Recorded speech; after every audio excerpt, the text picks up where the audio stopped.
Hi అండి. అందరూ ఎలా ఉన్నారు? బాగున్నారా? నేను బాగున్నానండి. ఇవాళ మీ ముందుకి నేను బచ్చల కూర పప్పు చాలా చాలా ఈజీగా చేసేసుకోవచ్చు. సో, మీరందరూ కూడా తప్పకుండా నా ఛానల్‌ని సబ్స్క్రైబ్ చేసుకోండి. అలాగే సపోర్ట్ చేయండి. ఎవరైనా కొత్త వాళ్ళుంటే వాళ్ళు కూడా సబ్స్క్రైబ్ చేసుకోండి. ఇంకో నలుగురికి షేర్ చేయండి. శ్రీవల్లి టాకీస్‌ని నిలబెట్టండి. సో, మనం సో దట్ మన ఇంటరాక్షన్ అనేది పెరుగుతుంది. మనం ఇంటరాక్ట్‌లో ఉంటాం. సో, మీరందరూ నా ఫ్రెండ్స్ కాబట్టి, నా ఫ్యామిలీ మెంబర్స్ కాబట్టి నేను ఇంత ఫ్రీగా నేను మీతో మాట్లాడగలుగుతున్నాను.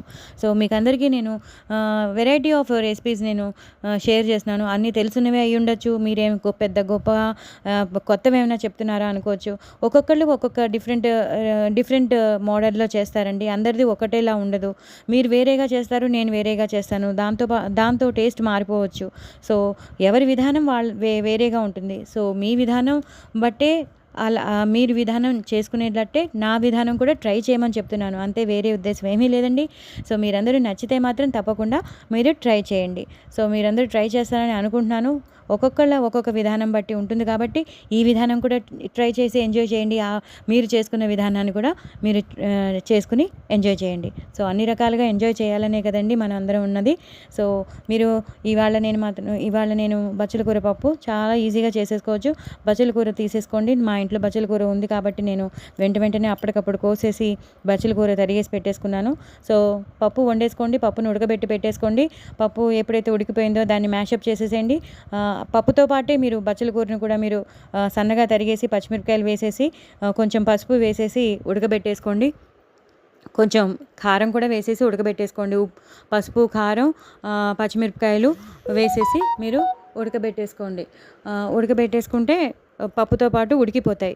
ఈ పచ్చిమిరపకాయలు అనేది, ఈ బచ్చల కూర అనేది ఉడికిపోతాయి. అలాగే కొంచెం పసుపు వేసేసి కారం వేసి ఉడకబెట్టేసుకోండి. ఎప్పుడైతే అవన్నీ ఉడికిపోయాయో మీరు దించేసేయండి.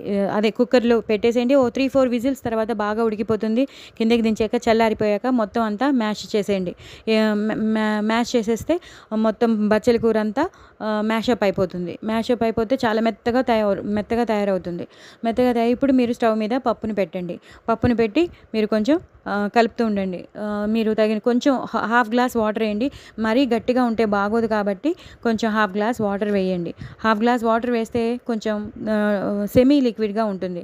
మరీ పలచగా ఉండకూడదు, మరీ గట్టిగా ఉండకూడదు. సెమీ లిక్విడ్గా ఉంటే కలుపుకోవడానికి బాగుంటుంది. టేస్ట్ కూడా చాలా బాగుంటుంది. వేసుకోవడానికి ఈజీగా ఉంటుంది. తినడానికి కూడా చాలా ఇంప్రెసివ్గా ఉంటుంది. సో, మీరు కొంచెం హాఫ్ గ్లాస్ వాటర్ వేయండి. మరీ చిక్కగా ఉంటే మాత్రం తప్పకుండా హాఫ్ గ్లాస్ వాటర్ వేయండి. వేసేసి మొత్తం అంతా బాగా మ్యాషప్ అయిపోయింది కాబట్టి, బచ్చల కూర పప్పులో బాగా కలిసిపోయింది కాబట్టి, పచ్చిమిరపకాయలు కూడా వేసేసాం కాబట్టి దాన్ని బాగా మరగనివ్వండి. మరుగుతూ ఉన్నప్పుడే మీరు తగినంత ఉప్పు వేసుకోండి. ఇందాక కారం వేసినా సరే ఇంకో హాఫ్ స్పూన్ కారం వేసేసేయండి.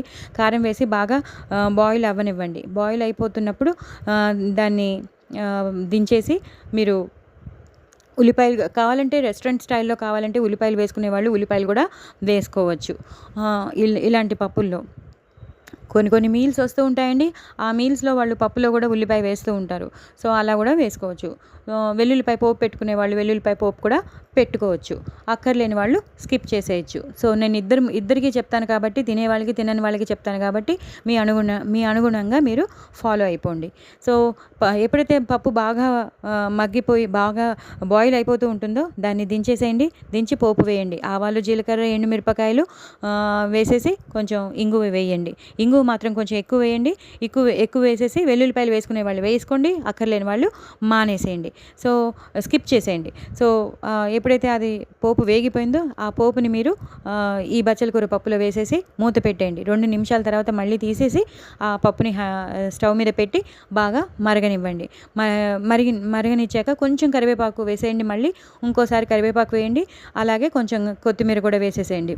కొత్తిమీర వేసేసి బాగా కలపండి. కలిపేశాక అప్పుడు దించేశాక 2 నిమిషాల తర్వాత మీరు హాఫ్ చెక్క నిమ్మకాయని పిండేసేయండి. చాలా చాలా బాగుంటుందండి. నిజంగా నేను చెప్తున్నాను, బచ్చల కూర పప్పు చాలా టేస్టీగా ఉంటుంది. మీరందరూ తప్పకుండా ట్రై చేయండి. మీరు ఒకసారి ఇలా ట్రై చేసి చూడండి. నిజంగా చెప్తున్నాను, చాలా వెరైటీగా ఉంటుంది. మనం రోజులా చేసుకునే పప్పులా కాకుండా ఇలా లాస్ట్లో నిమ్మకాయ పిండేసి చేస్తే మాత్రం చాలా టేస్టీగా ఉంటుంది. కొంతమంది ఉల్లిపాయలు వేసుకుంటారు కాబట్టి ఉల్లిపాయ వేసిన పప్పు ఒకలా ఉంటుంది. సో, మీరందరూ ట్రై చేయండి. అక్కర్లేని వాళ్ళు స్కిప్ చేసేయచ్చు. ఎవరు అనుగుణంగా వాళ్ళు ట్రై చేసుకోండి. మరిన్ని రెసిపీస్తో మీ ముందు ఉంటానండి. నా ఛానల్ని సపోర్ట్ చేయండి, సబ్స్క్రైబ్ చేసుకోండి. మరిన్ని రెసిపీస్తో మీ ముందు ఉంటాను. బాయ్ అండి.